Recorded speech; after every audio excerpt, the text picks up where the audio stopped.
Hey, welcome to Books and Brew. I'm your host, Andrew Huff. I'm a novelist, screenwriter, director, all-around media producer. This show is all about sitting down with fellow authors and finding out about all their writing secrets so that I can steal them and use them for my own success. Now, here's the thing that I know about writers is that when we write, we love to have something to drink with us. That's usually in the form of a coffee or a tea. And so while we get to know these authors, get to know about their books, find out what it takes to be a writer, I get to try their favorite writing brew right along with them. So let's meet today's guest and find out what I am going to be drinking. As a former stealth pilot, James R. Hannibal is no stranger to secrets and adventure. He's been shot at, locked up with surface-to-air missiles, and chased down a winding German road by an armed terrorist.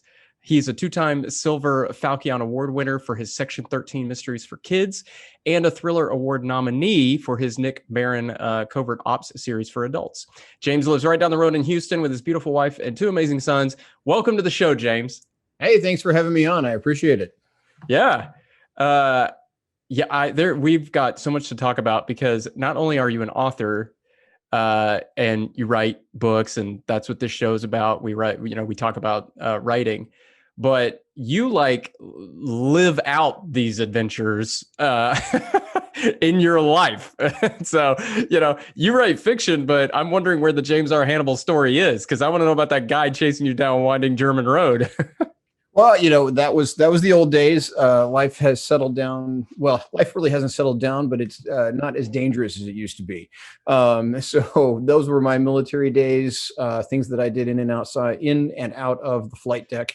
But now most of my life is spent working on stories. I'm still on the flight deck as an airline pilot.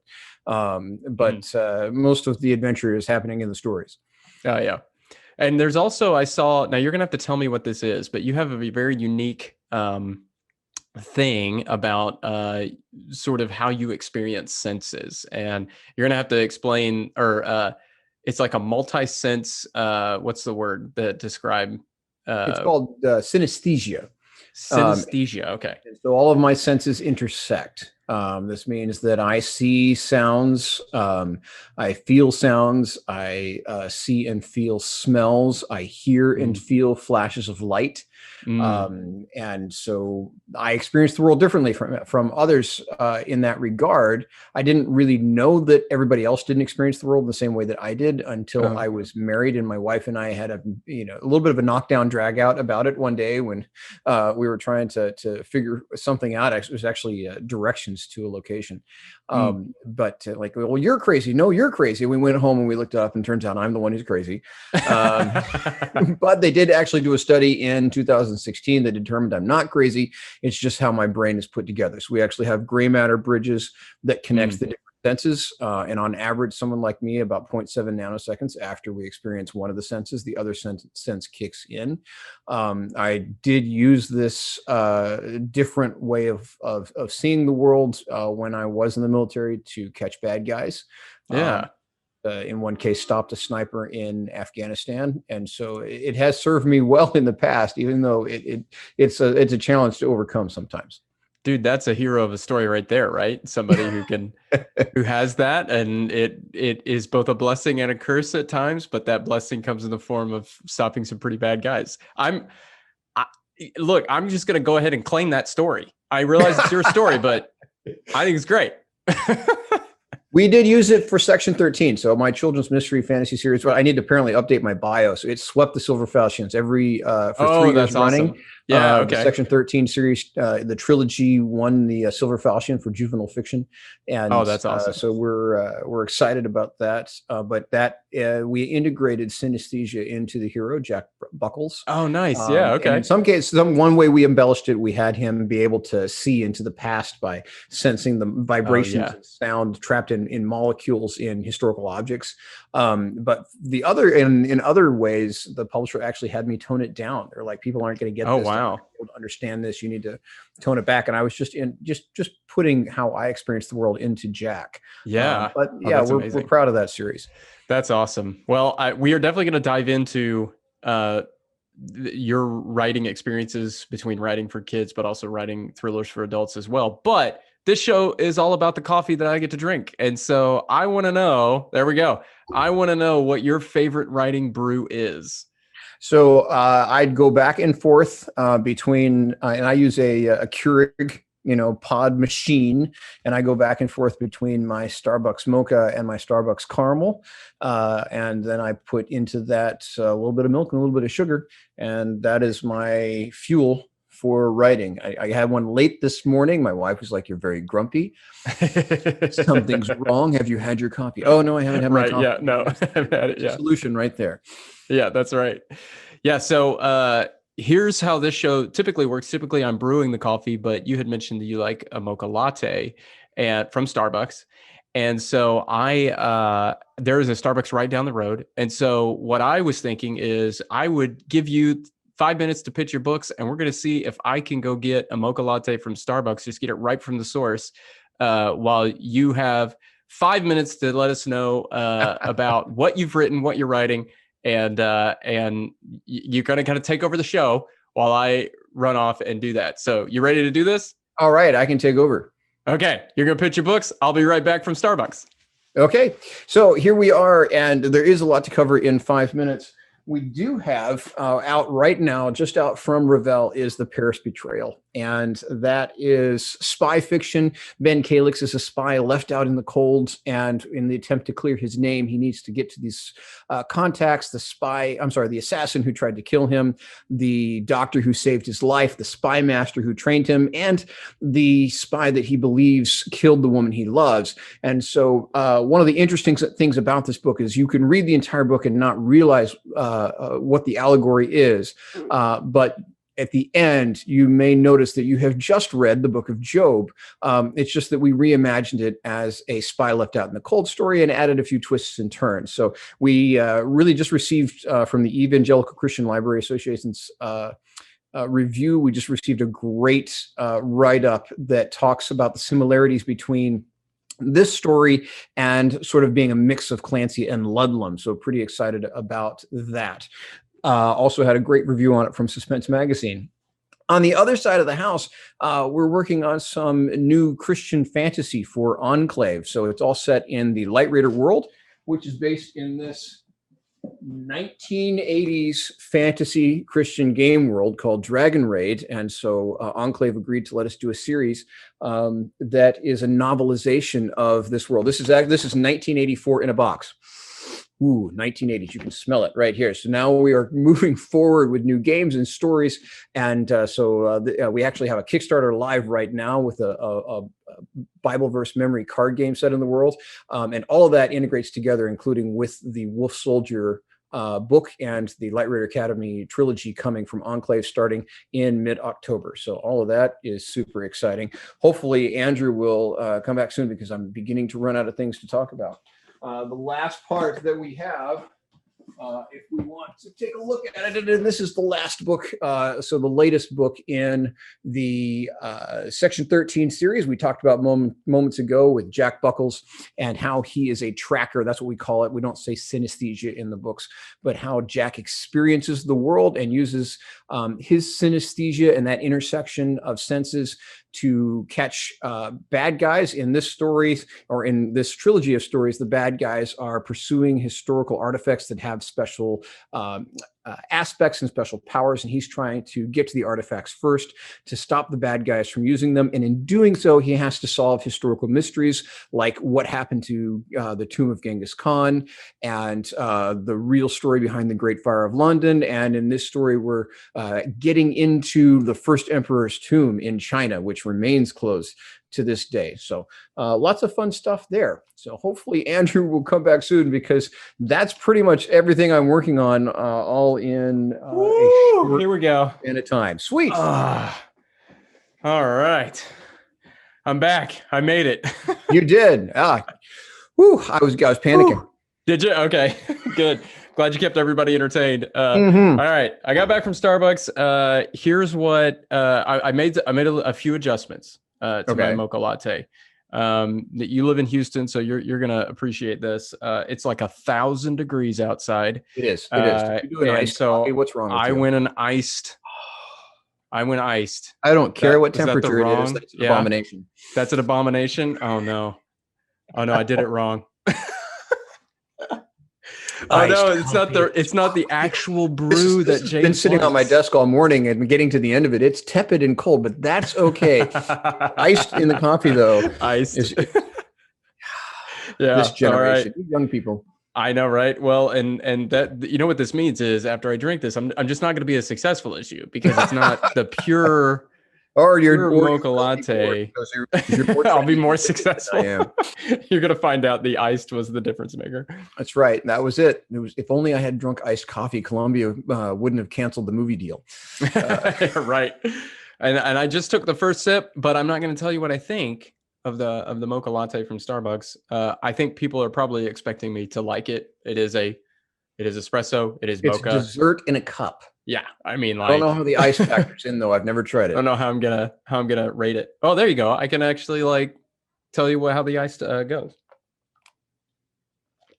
All right, cool. I got my brew. You pitched your books, and we were talking about the different stories that you've written, because you've written for kids, you've written for adults. And I think I'd like to start there in terms of how you approach the writing in those two different spaces. Because I'll tell you this, like, I've written suspense thrillers for adults. I have thought of writing adventure books for kids because that is one of the things that I just feel like. I have 4 boys, and it is, they're consuming so much in terms of literature, which is fantastic, because often, it's tough to get kids to sort of catch that reading bug. And so I'm excited to tell them about your books, but I'm also kind of like, what is that like to write, to kind of have sort of change your mind a little bit in between how you're writing for adults, how you're writing for kids? Because there's probably a lot of similarities, but there's also probably a lot of differences. So what do you find with that? Well, and I write for middle grade, I write for young adult, and I write for adults. And I also write in the ABA, the secular genre, and the CBA, the Christian side of the house. And one of my frustrations with the ABA side of the house is when you ask the question, what's the difference between middle grade and YA or middle grade and adult? The very first answer that comes back at you is, well, language and sex. And I'm not okay with that, because I don't write that stuff into any of my work. And if you're interested in some of the reasonings, there's a couple of blogs on the Blue Ridge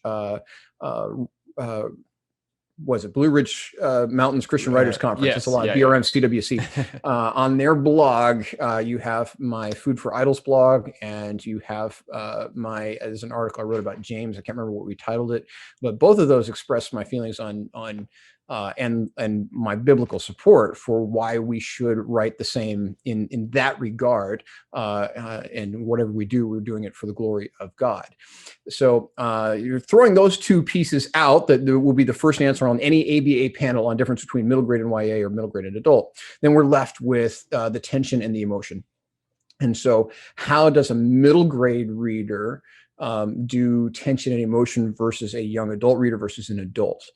And the important key points there are direct conflict, specifically with adults, and then sort of internalized conversation or internal monologue that expresses the feelings. So in terms of middle grade, everything is more external. For the middle grade reader, things are external. And so your middle grade book is going to keep things mostly external. You're not going to see a lot of internal monologue discussing. You're going to see some, but you're not going to see a lot of internal monologue discussing Jack and Gwen's motivations as they engage with the clockmaker bad guy or with each other, and the problems they're facing with their parents.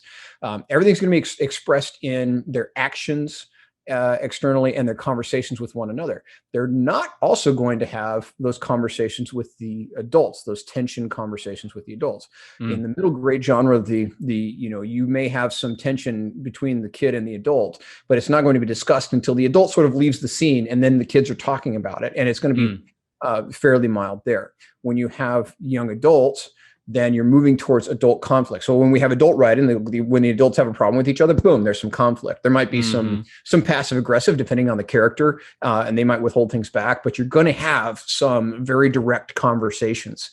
And young adults is where you're beginning to have those direct conversations. And that's a lot of that big tension is between a teen character and an adult character. You're going to have teen to teen as well, but that teen character with the adult character, you're going to see that conflict and tension directly out in the open with the discussions. The other thing is you're going to see is the internal thoughts of the teen regarding that stuff. So middle grade, when you talk about how they feel about the tension between them and the parents, it's going to be a conversation between the middle graders. It's not going to be direct conflict, and you're not going to see a lot of internal thoughts about their motivations. Young adult, you're going to be seeing both of those, and then it's going to be fully fleshed out in the adult writing. And then the other side of the differences is just simply issues.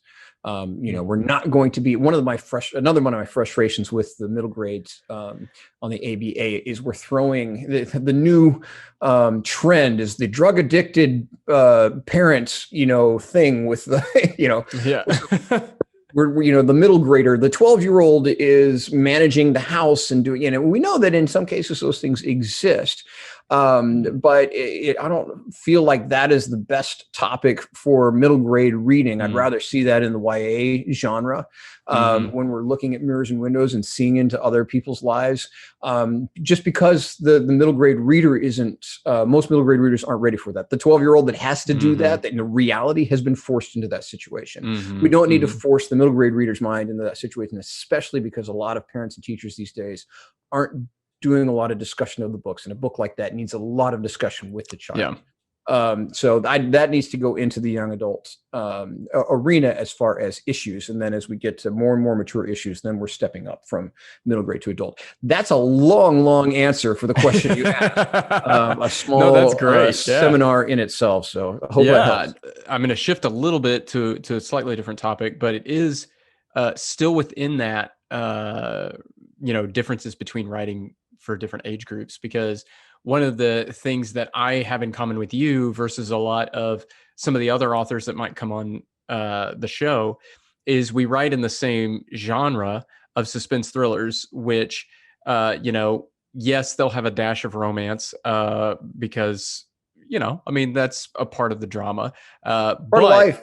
Part of life. Yeah, exactly. But at least for myself, and I would say this is probably true of you too. I really like to get to those action scenes, and so and those suspense scenes, and so I want to talk a little bit about writing those, and I'll kind of give it away a little bit here because I want to know how you do it because I want to steal your secrets, but also I'm curious about writing sort of the entertaining action side of a story and sort of your approach to that, but then obviously how that approach might differ between the target audience for that book. So how do you kind of get in, how do you approach an action scene? I approach it as somebody I think who's been there.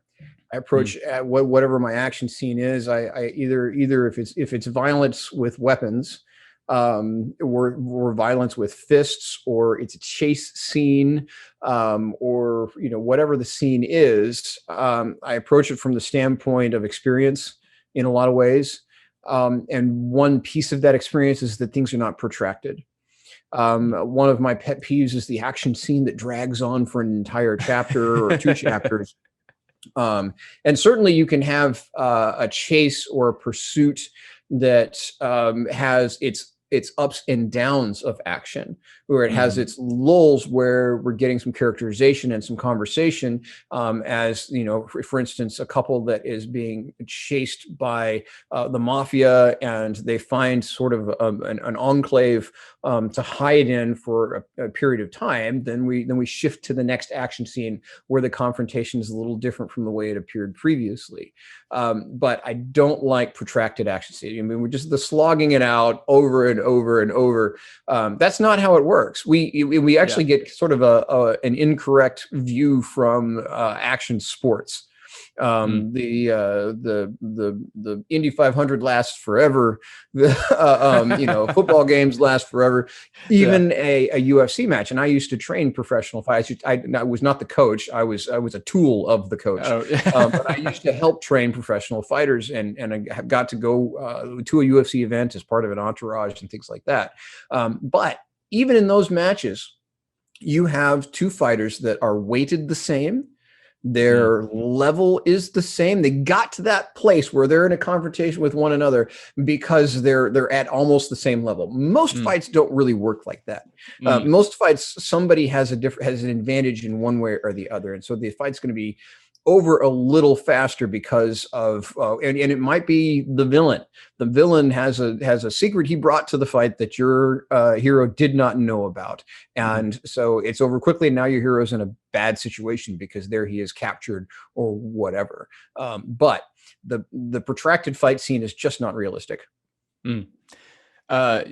Sid, so I'm taking that personally because I have some action scenes that last a chapter or maybe even two. No, I'm just kidding. I'm not taking it personally.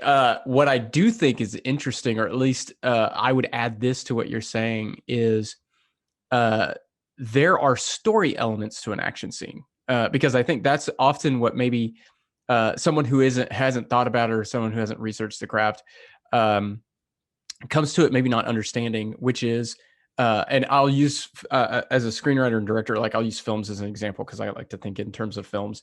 Like you kind of know when there's an action film you're watching that just is not interesting, even though there may be these protracted long action sequences, but it's just boring. Versus it overwhelms the reader with repetitive of the explosions and the bullets, and after time it's just, well, explosion bullets are now boring. You've now made explosions boring. Good job. Right, exactly. When it's done, and I'm not saying I necessarily do it well, as much as I'm saying when you kind of know it's done well, when a reader or a viewer of a film knows it's done well, even if there are prolonged action sequences, if the action is driven by story, I think that's where it's different, where there can be success, because one of the things you mentioned is you're not talking about, now the villain's going to chase him because let's, like, I need action, right? Well, no, he's after them for a reason. They have to go into hiding, and then there's story elements underneath all that. Oh, maybe he found out where they were. Or I love what you said about someone bringing something secret into the fight that gives them the secret advantage. Well, at that point, you're not thinking about the action in terms of, well, I'm writing an action book, so there should be a fight. It's like, no, there's a reason behind how it goes. There's there's a reason for the conflict. There's a reason behind how it goes. There's a reason for the end result of that. And I think that's an important thing for people to understand about just even how you approach writing action, is to never just write it because you're like, hey, I got to have a bunch of explosions. I gotta have cars run into each other. And like, people love that. There's got to be a reason for it. There's got to be story. There's got to be something propelling them forward, rather than just, now's the time for it. It's been too long without one, someone's got to fire a gun, or something like that. And I would use your UFC example as a way to kind of illustrate that, which is, you don't, to your point of, these two fighters don't just show up one day and they've never met each other and they've never done anything and they just go into the ring together. I mean, there is a story behind that, in terms of how they got to that point. And so, the fight lasts long because they're evenly matched and they've worked to get there and all that kind of thing. But I think the compelling nature of it is when you have all that story behind just the punching, because then otherwise it's just like, why am I watching this? Right. Yeah. And the other thing that protracts the fight is the rules. And so when we watch football, when we watch fights, they're bound by the rules. We watch indie racing, whatever it is. But in the reality of fighting, there are no rules. And so it's the one who can do the innovative thing or has the new technique or the special weapon, whatever it is that circumvents, what we would think of as the rules. That's who wins. And so fights fights, conflicts, battles tend to be shorter because there are no rules in that regard. Yeah. Well, I'll tell you what, like in doing the bad direction of it, we had one of the ways to defeat the rules is to know your enemy's rules, maybe. And so we actually were pursuing a bad guy in country X. And we kind of, from an air support perspective, had him dead to rights. He needed to be taken down, and we couldn't because he hid himself in a group of school children, and managed to stick with that group and slip the net. So when you know that your enemy, when the bad guy knows that your enemy is not willing to sacrifice innocent lives, then there's a rule that they can take advantage of, and that ended the fight. Your perspective is interesting because you obviously have real world experience to sort of focus that in that story around things that you've experienced, right? And so I'm curious, when you find yourself with fiction, even sort of, you brought this up at the beginning about the young adult or the middle grade character that you had that has this sort of multi-sensory thing that you have, and how the publisher was like, well, it can't, you're writing it to your experience, but it's too much, right? So pull it back, Well, do you ever find yourself on the opposite side going, well, this is how I know it would go, but I need a little bit of suspension of disbelief on something? And you may or may not. I'm just kind of curious about that. If you're ever tempted to do that, or if you're ever like, yeah, I am going to just tweak that just a touch, just because it adds a story element. I would say that I do that on the side of technology. And certainly when you're writing fantasy, there's always that, so in that one, it is about building the world, and it works the same thing in techno fiction or techno thrillers. Is you build the world such that it is not a suspension of disbelief within the world that you've created. If that's how fantasy works, you create the magical rules, or however, not the magical rules, I should say, but the physics rules for that world. What would seem magical to us, but is some element of physics in that realm. Then everything works within that, and it's believable within that story. Techno thrillers, it's the same. I like to keep things, especially in the Talia Inger series, the Clandestine Service series, I like to keep things on the edge of what's possible right now in military and spy technology. And I follow some old sources and things like that in order to stay right on the cusp, right on the front edge. And so, this, for instance, in the Griffin heist, we have a vehicle that's a combination of air breathing, electric, and rocketry that can get up and as a almost a maintenance transport up into the mesosphere to deal with this high altitude data vault. It's a little bit of suspension. The only reason we would put a high altitude data vault in the mesosphere, which NASA calls the ignorosphere, they shoot things through it. They never want to stay there because it's so ridiculously dangerous. Everything that can kill you kind of hangs out in the mesosphere. And so, but if you want to put something that's, highly protected in there so that people can't get and don't want to, sure, stick it in the mesosphere. So that's a bit of a suspension of disbelief. No, we wouldn't.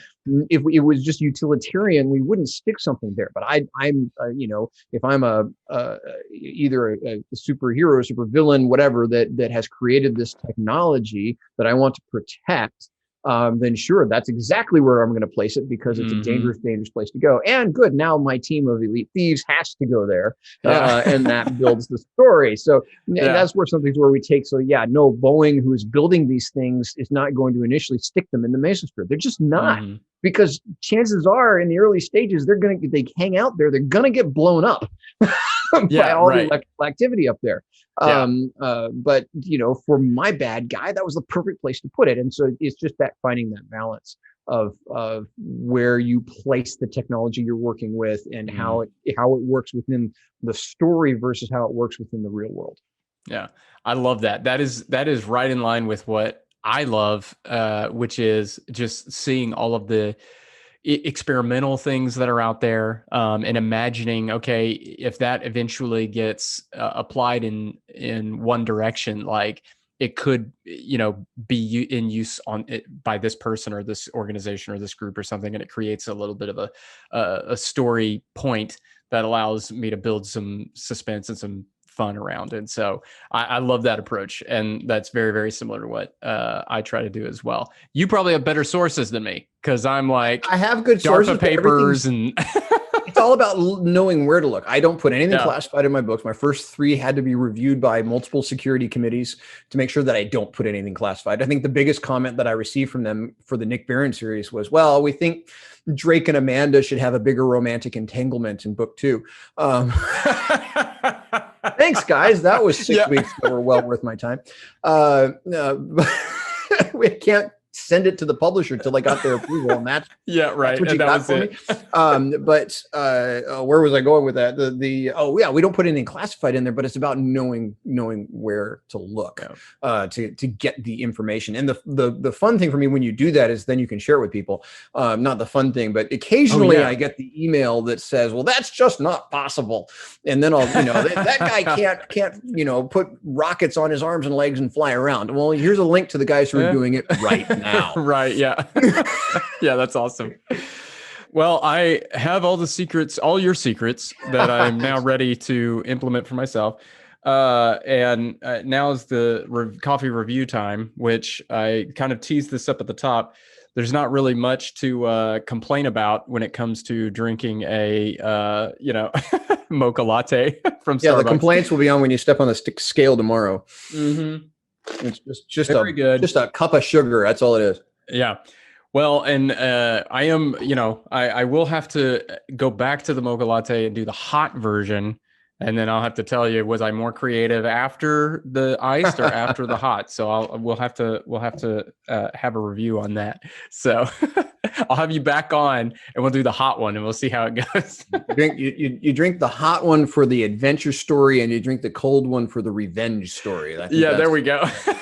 That's awesome. All right. Hey, James, tell us how we can find you online. Where do we go? Okay. So a couple of things. One, go to jamesrhannibal.com.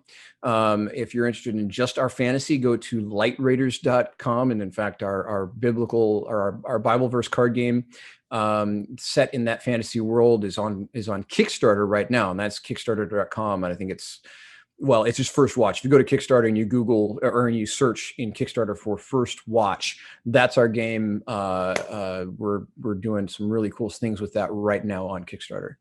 That's awesome. I'm going to link to your website, but also I'll link to the Kickstarter in the show notes below this. Cool. And so you can click on that in the description to get head there. You can find out about me at my author website, andrewhuffbooks.com. That's where you can find out about the suspense thrillers I write and find all my social media platforms. James is on social media as well. And here's the thing I would add. As authors, we love to hear from readers. And so find us on these platforms and message us. That's an order, right? We love to hear from it. If you've got a complaint about James's books and the unrealistic stuff, he'll send you links. So there you go. Yep. So reach out. Thanks so much for being on here, James. And thank you all for watching. This has been Books and Brew. And hopefully we can grab coffee together in person sometime soon.